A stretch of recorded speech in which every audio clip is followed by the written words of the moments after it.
Olá, meus queridos, tudo jóia com vocês? Galerinha, estamos aqui para mais uma aula de física, onde vai ser o resumo da prova de vocês. Na última aula eu havia passado sobre a revisão de velocidade relativa, porque seria o conteúdo mais abordado na prova. E hoje também tem um resumo que eu preparei para vocês, já mandei para vocês também na plataforma do Classroom e também acredito que vou colocar disponível no grupo do WhatsApp, tá ok?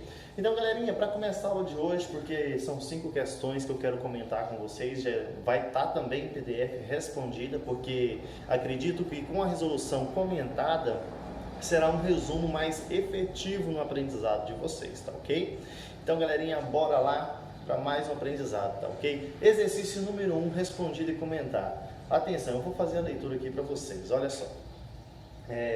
Dois veículos A e B trafegam em uma rodovia plana e horizontal, obedecendo às seguintes equações horárias, cujas unidades estão expressas no Sistema Internacional de Medida SI. Olha só as informações importantes. Ele já está em uma função horária. Qual que é a função horária que nós já temos trabalhado? Vamos só lembrar a função horária? É o que? Espaço, né, o S, igual S0 mais velocidade vezes o tempo, que é V vezes o T.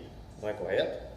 Aí você vai falar, professor, mas nessa questão não tem S, tem um X. Galerinha, a letra ela é representativa, mas como ele falou para você que é uma função horária, aquilo que está atrás da igualdade é a posição o quê? Posição final, que é aquilo que ia ser representado pela letra S. Só que nessa questão e em muitas outras que possivelmente você vai trabalhar, ela não é um S, tá aqui que seja um X. Então eu tenho duas funções horárias. Eu tenho uma função horária de A, que é a posição A, né, do corpo A em movimento, e também tem o XB, que é a posição do corpo B também em movimento.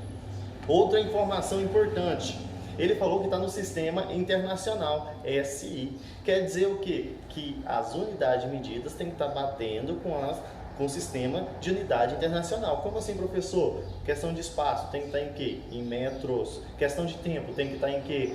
Segundos. Então, questão de velocidade, que também tem na fórmula, tem que estar em quê? Metros por segundos, né? E ele já te deu a equação pronta. Então, eu sei que todos os dados que estão nessa equação estão no sistema internacional. Então, vamos lá, continuando a questão. Ao analisar esses movimentos, pode-se afirmar que a velocidade relativa de afastamento dos veículos em quilômetros por hora vale, que é a resposta que você tem que buscar. Galerinha, olha só o tanto que é interessante. Ele quer a velocidade relativa desses dois corpos em um movimento ao contrário, né, de afastamento. Eles estão se afastando, né? Tem como estar se afastando assim? Não, só se uma velocidade estiver diferente, é claro que está. Mas olha, análise dos movimentos pode-se afirmar que a velocidade relativa de afastamento dos veículos em km por hora. Eles estão se afastando, né? Estão se afastando assim. Então, primeira coisa que a gente pode determinar que o sentido é um indo para a direita e o outro indo para a esquerda. A velocidade de um está positiva, a velocidade de um está negativa. Onde é que eu consigo ver isso, professor, que o senhor está falando? Na fórmula, XA, a velocidade é o quê? Mais 10. XB, a velocidade é o quê? Menos 30. Você vê que existe uma diferença nas velocidades e também que tem um sentido oposto, um movimento ao contrário. Não é verdade? Então, o que ele quer com tudo isso e com esses dados, a amostra, saber a velocidade relativa. Então, a velocidade relativa é o quê? De afastamento. É para mim somar as duas ou subtrair as duas. Se ela está se afastando, como eu havia dito nos outros, na videoaula passada, que recomendo assistir quem ainda não assistiu, se afastando, eu vou somar, porque a velocidade deles vai ser muito maior quando estiverem em função oposta, não estão indo junto, né? Então, somar essas velocidades. Mas, professor, e aquela parte do sistema internacional? Se você pensou nisso, boa pergunta. O que acontece? É só eu somar o 10 com 30? Não, não é só somar os 10 com 30. Por quê? Professor, mas 10 é velocidade, 30 é velocidade. Eu não somo as duas velocidades nessa situação? Sim, mas ela está no sistema internacional. E a questão no sistema internacional, a velocidade é metros por segundo. Só que ele não quer a resposta da velocidade relativa em metros por segundo. Ele quer em que então? Olha lá, em quilômetros por hora. Se ele quer em quilômetros por hora, o que eu tenho que fazer então, professor? É simples, transformar. Como é que eu vou transformar metros por segundo para quilômetros por hora? Para mim fazer isso, eu tenho que multiplicar por 3,6. Então, velocidade do corpo A, que nesse caso é 10. Então, 10 vezes 3,6 é 36. 36 km por hora que estava o móvel A. E o móvel B? Olha, ele estava a 30. 30 vezes 3,6 eu tenho 108 km por hora.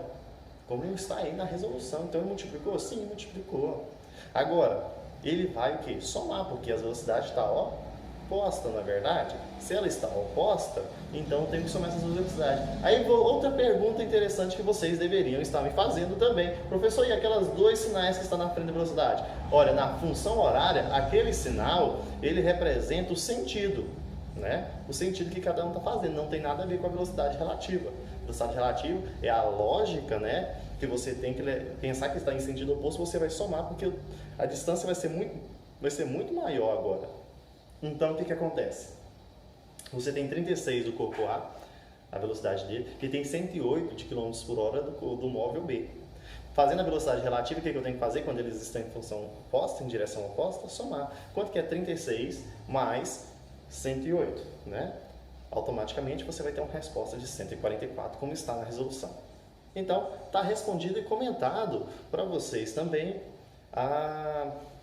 ao resumo da questão número 1, tá ok? Então vamos lá para a questão número 2. E qualquer dúvida vocês podem estar me chamando também aí no PV do WhatsApp para me tirar as dúvidas que ficarem na mente de vocês. A questão número 2 vai ser iniciada da seguinte forma. Olha só a leitura da questão.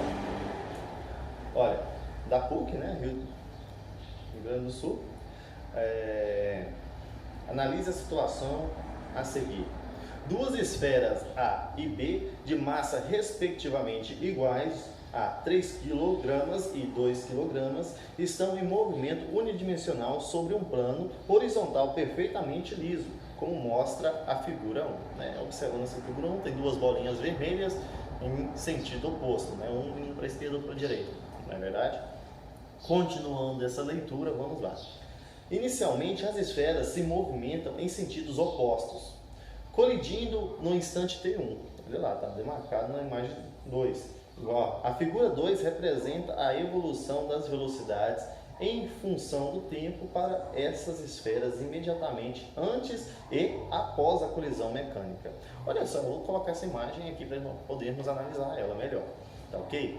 Observe que nós temos um gráfico de velocidade na vertical e tempo na horizontal. Onde, em primeira mão, antes da colisão no instante 1, a velocidade de A estava positiva, né? E a velocidade de B, ela estava negativa. Como se eu for lembrar da função horária, direção oposta, né? Um está indo para a esquerda, outro para a direita. Se eles ainda não se encontraram, eles vão se chocar em algum momento com o próprio anunciado já identificou essa situação. E o que acontece? Eles vão colidir, como demonstra na imagem, também foi dito no anunciado, no instante T1. Depois do instante T1, eles pegaram um equilíbrio em velocidade, eles pegaram uma velocidade constante, os dois corpos, né? Mas calma aí, a velocidade constante só iniciou entre os dois corpos depois da colisão, não é verdade? Olha aí a figura, tá A e B e uma linha reta no sentido horizontal, sem variação na vertical, foi 100% constante em velocidade e até chegar o tempo 2. Agora vamos lá, o que ele realmente quer? A partir de fazer essa análise, que a gente percebeu que a velocidade foi modificada do primeiro instante e também, e depois do choque entre os dois corpos, ele pegou uma velocidade constante.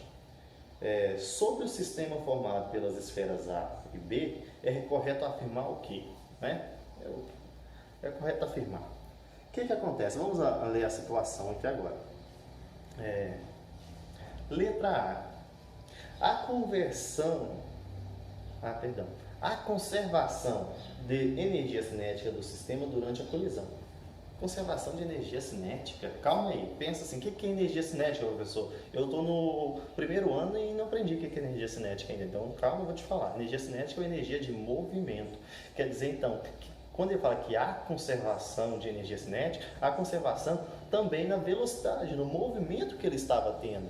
Pode perceber que não teve isso, porque a velocidade dele modificou após a colisão e o tempo também teve uma grande Variação, foi. Se ele diminuiu a velocidade e aumentou o tempo, teve o quê? Uma diferença na energia cinética, uma diferença no seu movimento. Então, essa é incorreto, não está certo isso.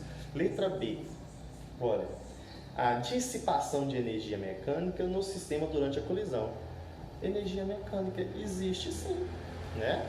A dissipação da energia mecânica, energia de trabalho ali que envolve todo o sistema, porque a velocidade foi modificada. O corpo ele saiu da velocidade constante que ele estava mantendo, né, em cima, positivo, e o corpo veio uma velocidade constante no sentido negativo, né, na parte negativa, e depois teve uma variação nesse sistema e pegaram uma velocidade constante a partir do tempo 1. Então, sim, teve mudança de trabalho, teve uma mudança de deslocamento por força, sim. Então, é isso aí, galerinha.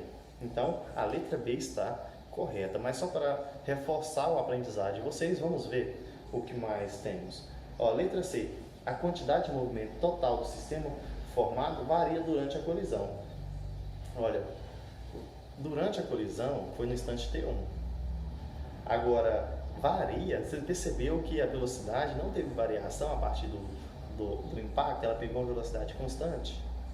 Não teve variação, não teve assim, diferenças no gráfico de tempo na horizontal e também de velocidade na vertical. Ele pegou uma linha reta, então é falsa. Então realmente ele está falando aqui que tal do sistema formado varia durante a colisão, então não variou, né? Alternativa D. A velocidade de afastamento dos corpos após a colisão é diferente de zero. Essa está errado, porque, olha só, o gráfico indica que após a colisão, a velocidade das esferas possui o mesmo valor. Se ela possui o mesmo valor, ela não tem uma variação diferente de zero, ela possui uma variação específica. Então, não tem sentido, então ela está errada também.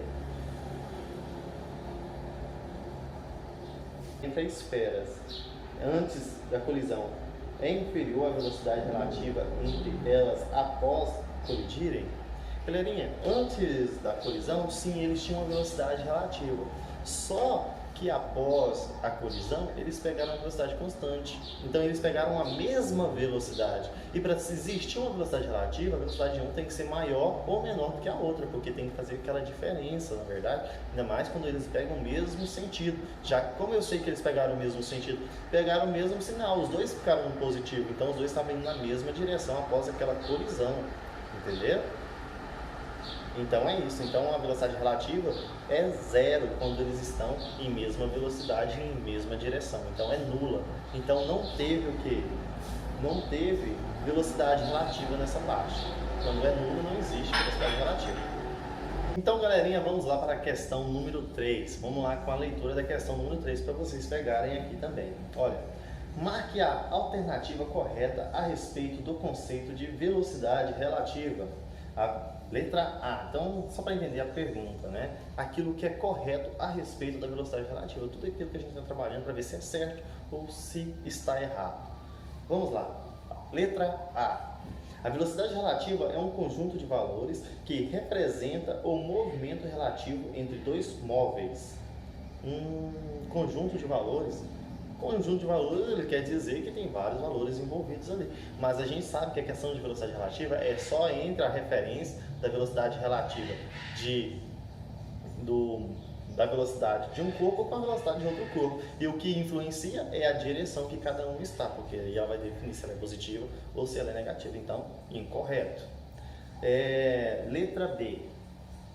Se dois objetos se aproximam, movimentando-se em sentido oposto e com velocidade iguais a 20 metros por segundo e 30 metros por segundo, a velocidade relativa de aproximação entre eles é de 10.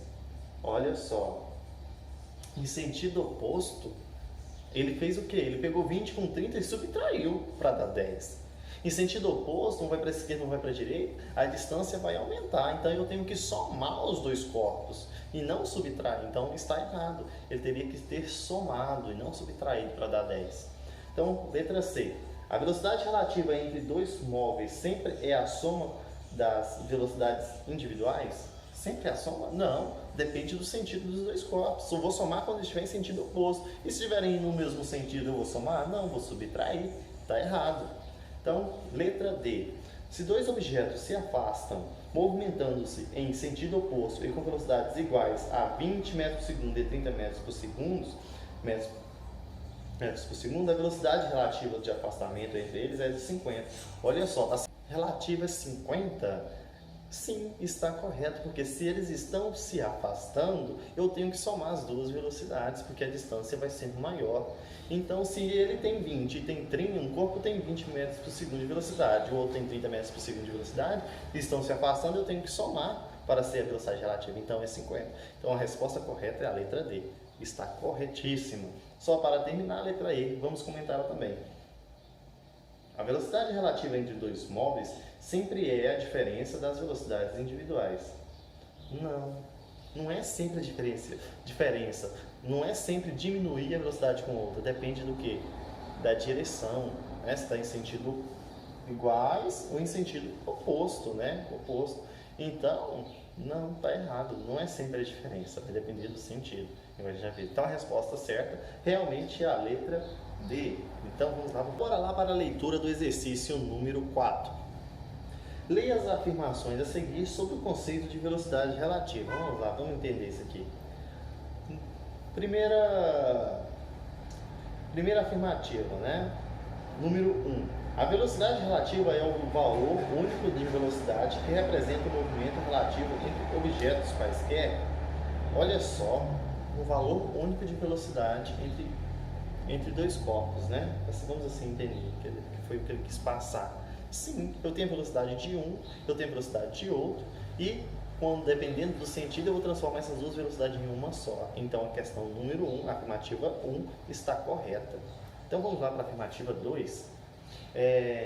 A velocidade relativa na colisão frontal entre dois veículos que se movimentam em sentidos opostos é a soma das velocidades de cada um dos automóveis entre a colisão. Olha só, se eles vão se colidir um de frente com o outro, a velocidade relativa é a soma. Sim, porque está em sentido oposto. Eu teria que pegar essa velocidade mais essa velocidade e somá-las para saber a velocidade relativa. Porque está um oposto ao outro, um para a esquerda, outro para a direita. Só que chegou a um certo ponto que eles se colidiram nessa direção. Então, sim, a velocidade relativa é a soma porque estava em sentido oposto. Agora, afirmativa 3. Não há um caso em que a velocidade relativa seja a soma das velocidades dos móveis. Nossa, muito errado. Claro que existe um caso. A gente acabou de falar sobre ele quando o carro se choca, que é quando um está em sentido um oposto ao outro. Um vai para a direita, outro vai para a esquerda e se acaba se chocando. Então, quando tem um sentido oposto, eles se somam. Então, é falsa. Então, a resposta correta é aquela que indica que a 1 e a 2 estão corretas. E nessa situação é a letra B, né? B de bola. Vamos lá para a questão número 5. Então, a questão número 5, bora para a leitura dela. Uma motocicleta com velocidade constante de 20 metros por segundo ultrapassa um trem de comprimento 100 metros e velocidade de 15 metros por segundo. A duração da ultrapassagem olha só, ele quer ultrapassar um trem. Vamos pensar no sentido dele? Porque a velocidade dele conseguir ultrapassar o trem tem que ser relativa, porque os dois estão em movimento. Dois corpos em movimento, existe uma velocidade relativa. A questão é o sentido que vai diferenciar essa velocidade para que você vai somar ou vai subtrair. Imagina, eu tenho um trem e você quer fazer a ultrapassagem nesse trem. Então, se esse trem está, um exemplo, se esse trem está a 10 e a velocidade está a 10, ele vai conseguir ultrapassar? Não. Então, se esse aqui tiver a 10, esse tem que estar a 15, a velocidade de ultrapassagem dele vai ser quanto? 5, né? A diferença. Então, nesse caso, o que é a situação que ele me deu? Que a pessoa que quer ultrapassar, ele está a 20, o trem está a 15. Então, a velocidade que ele vai ultrapassar é a diferença de 20 para 15, que também é 5, na verdade. Então, se ele tivesse 15 e 15 estaria parado, mas ele está em 20. Então, ele tem 5 metros por segundo de velocidade para fazer essa ultrapassagem. E qual é o tempo que ele leva para fazer a ultrapassagem de um trem que tem 100 metros de distância? Simples, ele quer descobrir o tempo a partir de uma velocidade. Qual que é a fórmula de velocidade? Velocidade é igual a metros dividido por segundos, né? Que é variação de tempo dividido por variação de tempo, que nesse caso é fácil. Mas a velocidade que eu tenho que usar não é a velocidade de um corpo, é a velocidade relativa que ele tem de ultrapassagem. Qual que é a velocidade relativa? Como estão em mesmo sentido, eu vou fazer a subtração. 20 menos 15 sobra quanto? 5. Velocidade relativa então de ultrapassagem desse trem é 5. Então, galerinha, se ele tem velocidade relativa de 5 metros por segundo, eu tenho que achar o tempo a partir dessa velocidade relativa. Então, como que eu vou fazer isso? Qual é o tempo para extrair de uma velocidade com uma distância? É o inverso. Então, quer dizer que tempo é igual a distância dividido pela velocidade. Se eu tenho uma distância de 100 metros e uma velocidade de 5 metros por segundo, eu vou dividir 100 por 5. Então, quer dizer que meu tempo é de 20 segundos, porque 100 dividido por 5 é 20. Então, é bem simples você correlacionar. Esse exercício foi bom, você consegue correlacionar a velocidade relativa necessária pelo tempo de ultrapassagem, não é verdade? E quando eu quero extrair o tempo de uma velocidade, eu jogo na fórmula de velocidade e faço o isolamento daquilo que eu procuro, que nesse caso é tempo, ou o tempo passa para o outro lado da igualdade e a velocidade passa para o outro lado também, pegando a posição do tempo, não é verdade? Apenas extrair a matemática aí. Então fica aí o resumo de exercício resolvido, onde eu tenho todos os conceitos de velocidade relativa que vão cair na prova. Eu espero que vocês tenham entendido. Qualquer dúvida, vocês entrem em contato comigo no WhatsApp também, para mim poder estar ajudando mais ainda. E desejo a todos vocês boa sorte nessa prova também, que está muito parecida com o que eu acabei de explicar aqui para vocês em exercício, que eu acho que é muito mais fácil de entender na hora de for resolver por conta própria. Então, abraço para vocês, até a próxima.